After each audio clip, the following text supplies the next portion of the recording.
Good evening everyone. మిమ్మల్ని అందరినీ చూడడం చాలా ఆనందంగా ఉంది.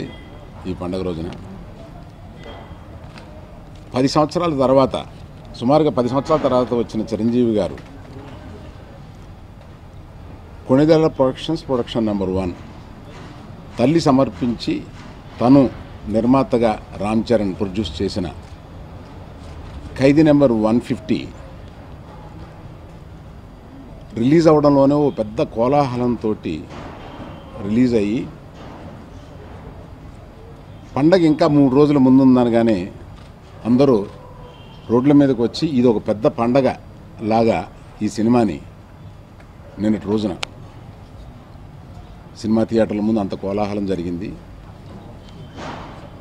సరే, నిన్న ఎక్కడెక్కడ ఎలా కలెక్ట్ చేసింది ఏమిటి అని అన్ని కలెక్షన్స్ ఇవాళ తీసుకుని వచ్చి పొద్దుట అన్నీ లెక్కలేసి చూసుకుంటే ఒక చాలా గొప్ప సంతోషకరమైన, మా అందరికీ ఆంధ్రప్రదేశ్లో చిరంజీవి గారిని అభిమానించే ఎవరికైనా, ఏ ప్రేక్షకులకైనా, ఇండస్ట్రీలో ఉన్న ఎవరికైనా ఒక ఆనందపడే ఒక విషయం ఏంటంటే, ఇంతవరకు తెలుగు సినిమాలలో highest gross on the first day వసూలు చేసిన చిత్రం ఇదే అవుతుంది.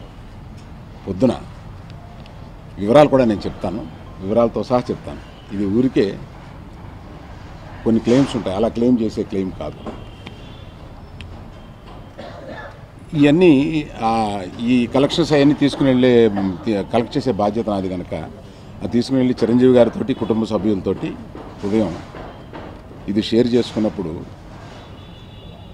వారు అనుభవించిన ఆనందాన్ని కానీ, ఆనందాన్ని తిరిగి వారిని అభిమానించే ఎవరికైనా కూడా ఇది పంచడానికి ఎప్పుడు మీరే వారధిగా ఉపయోగపడుతున్నారు కాబట్టి మీ ముందుకు వచ్చి ఇది చెబుదామని అనిపించి ఇప్పుడు వచ్చాను. ఇది ఇంతవరకు టోటల్గా మొదటి రోజున 47,07,00,000 రూపాయలు ఇది వసూలు చేసింది మొదటి రోజున. ఈ తెలుగు రాష్ట్రాలు రెండింటిలోనూ కలిపి 30,45,00,000, సారీ 30,45,000.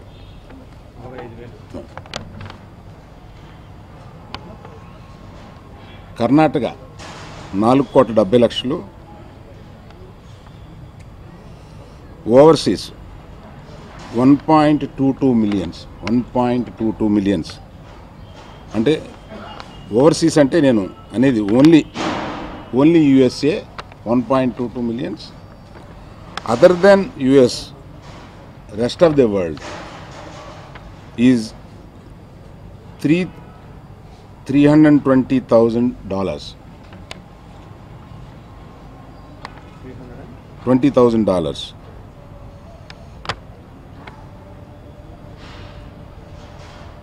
అంటే నార్త్ అమెరికా సుమారుగా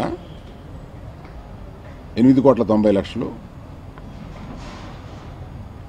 రెస్ట్ ఆఫ్ ఓవర్సీస్ సుమారుగా 2,12,00,000 అవుద్ది అనుకుంటాను. ఇట్ ఈస్ రూపాయల్లో కన్వర్ట్ చేసి అన్ని టోటల్ చేస్తే 47,07,00,000 రూపాయలు వస్తుందండి. ఇందులో Karnataka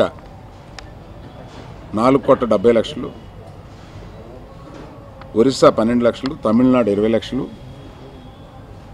rest of India Tamil Nadu, Orissa కాకుండా రెస్ట్ ఆఫ్ నార్త్ ఇండియా అన్ని స్టేట్స్లో రిలీజ్ చేసామండి.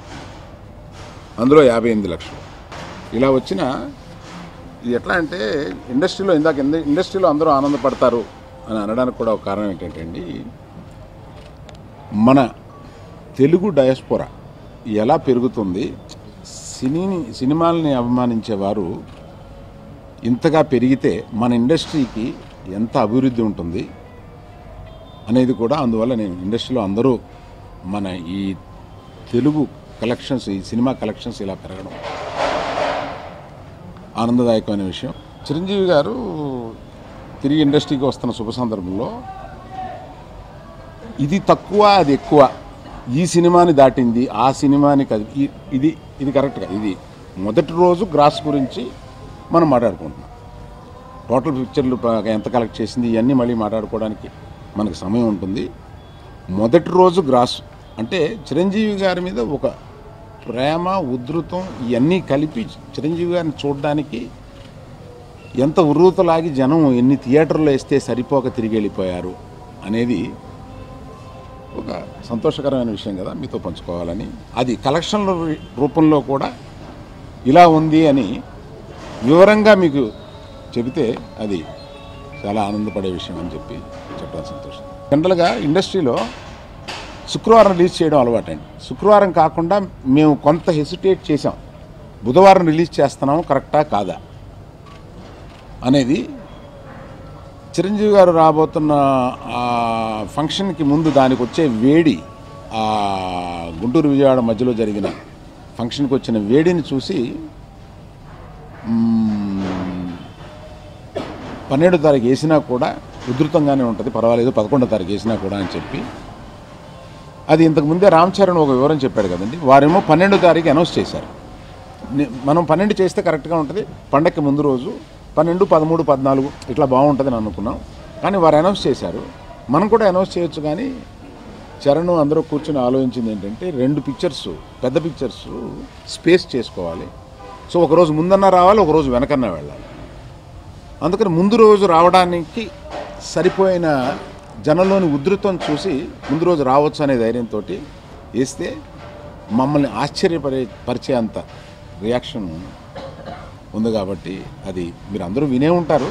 యాక్చువల్గా నేను నంబర్స్ చెప్పుకుంటూ ఇది హయ్యెస్టా కాదా and first day grosser. First day grosser has become very important ఈ రోజుల్లో. ఇవాళ first day grosser, first week share అంటే ఇవాళ ఇదివరకట్లాగా 50, 100 కాకుండా మొదటి 2-3 వారాల్లో 95% ఆఫ్ టోటల్ కలెక్షన్స్ అయిపోతున్నాయి. సో అటువంటప్పుడు ఈ first week and first day పర్టికులర్గా దాని ప్రాముఖ్యత అది సంపాదించుకుంది ఈ మధ్యకాలంలో. అందువల్ల ప్రత్యేకంగా వచ్చి మొదటి రోజు గురించి నేను చెబుదామని అనిపించి మీతో పంచుకుంటాను. Thank you. ఇది ప్రవాహం అంటే నిరంతరంగా ఉంటుంది అని చెబితే అదేదో అతిశయోక్తి కింద ఉంటుంది. చిరంజీవి గారి సత్తా మేరకు ఈ ప్రవాహం ఉంటుందని అనుకుంటున్నాను.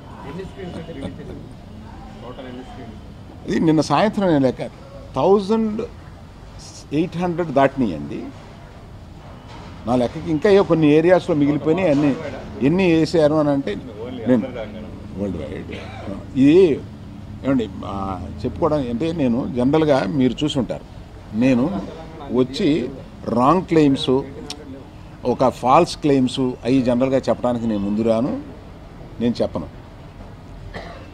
ఇది చాలామంది వాళ్ళ సినిమాలు 2500 స్క్రీన్లు వేస్తారు, 3000 స్క్రీన్లు వేస్తారు, ఇవన్నీ చెప్తూ ఉంటారు. ఎవరు చెప్పారు ఇవన్నీ? ఆ నెగిటివ్ సైడ్ వాళ్ళు మాట్లాడుకోవడం కన్నా మనది 2000, సుమారుగా 2000 అని అనుకుంటే బాగుంటుంది. చిరంజీవి గారి కంబ్యాక్ తాలూకు వెయిటే ఎక్కువ అని అనుకుంటున్నానండి నేను. ఎందుకంటే ఆయన్ని చూడాలి, ఆయన ఎలా ఉన్నాడు, ఎలా చేస్తారు. 10 సంవత్సరాల గ్యాప్లో ఆయన్ని ఒక నటుడిగా ప్రేమించిన వాళ్ళందరూ చూడాలి అని అనుకుంటారు. కాబట్టి ఇది నేను అంటే వివి వినాయక్ గారు క్షమించాలి నేను ఇలా మాట్లాడుతున్నందుకు. ఇది సబ్జెక్టు మిగతా ఉధృతం కన్నా చిరంజీవి గారి ఉధృతమే దీనికి కారణం అని అనుకుంటున్నాను. అంటే మన సినిమా ఇక్కడ ప్రారంభమయ్యేటప్పటికే ఓవర్సీస్లో ఎంత బుకింగ్ అయ్యింది ఇవన్నీ తెలుస్తాయి కదండి మనకు జనరల్గా. అది చూసే మాకు ఆశ్చర్యమైంది, ఏంటి ఓవర్సీస్లో ఎందుకు ఇంత రియాక్షను, మామూలుగా ఎప్పుడు ఉండనంత రియాక్షను, కారు ర్యాలీలు ఇవన్నీ ఇట్లాగా ఏదో పెద్ద పండగ కింద. అది బుధవారం. ఆశ్చర్యకరమైన విషయం ఏంటంటే వీకెండ్, మిగతా అన్ని సినిమాలు వీకెండ్లో రిలీజ్ అయినాయి, ఇది మిడ్ వీక్లో రిలీజ్ అయినా కూడా యూఎస్లో ఇంత ఉధృతంగా కలెక్ట్ చేయడానికి కారణం ఏమవుద్దండి? వాళ్ళు ఇక్కడ ఉండగా చిరంజీవిని చూశారు, చిరంజీవిని ప్రేమించారు, అక్కడికి ఉద్యోగాల కోసం అక్కడికి వెళ్ళారు, అక్కడ సెటిల్ అయ్యారు, చిరంజీవిని చూడాలనే ఆడుతూ ఉంటారు. దానికి ఆ రోజు సెలవులు పెట్టేశారు.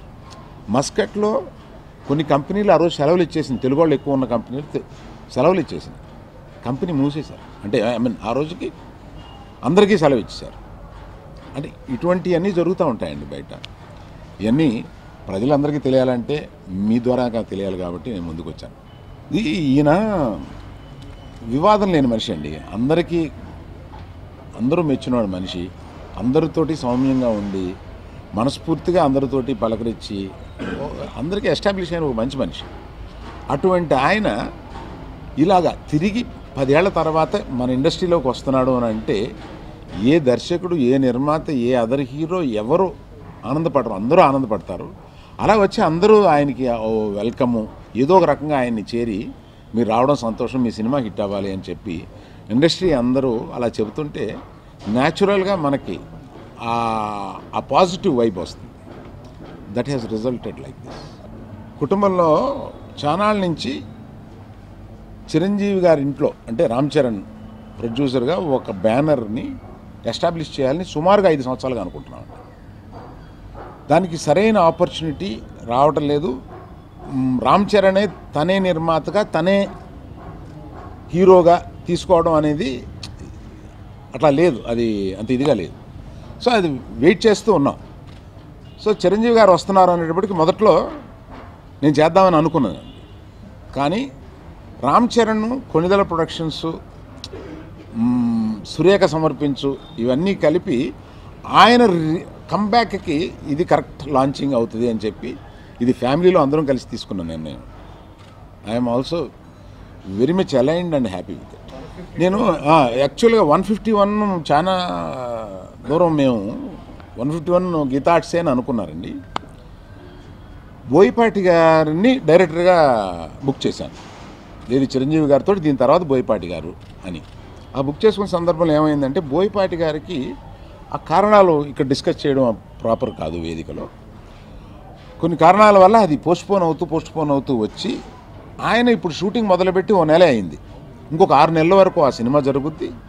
ఆ తర్వాత కథ సుమారుగా రెడీ అయింది. కానీ నా గురించి ఇండస్ట్రీలో తెలిసిన వాళ్ళకి తెలుసు కదా, ఆ కథ మీదే ఇంకొక 6 నెలలు కూర్చోవడం, గడపడం, దాన్ని ఫైనల్ దీన్ని వచ్చే వరకు ప్రారంభించడం. అందులో చిరంజీవి గారితో ఇన్నాళ్ళ తర్వాత ఇప్పుడు ఈ హిట్ తర్వాత ఇంకా భయం వేస్తుంది. అటువంటి తయారు చేయడానికి సుమారుగా 9 మాసాలు 10 మాసాలు టైం పడుతుంది కనుక ఇవన్నీ చేయడానికి ఇంకొక సినిమా రెడీ అయ్యే అవకాశం ఎక్కువ ఉంది అని అనిపించింది.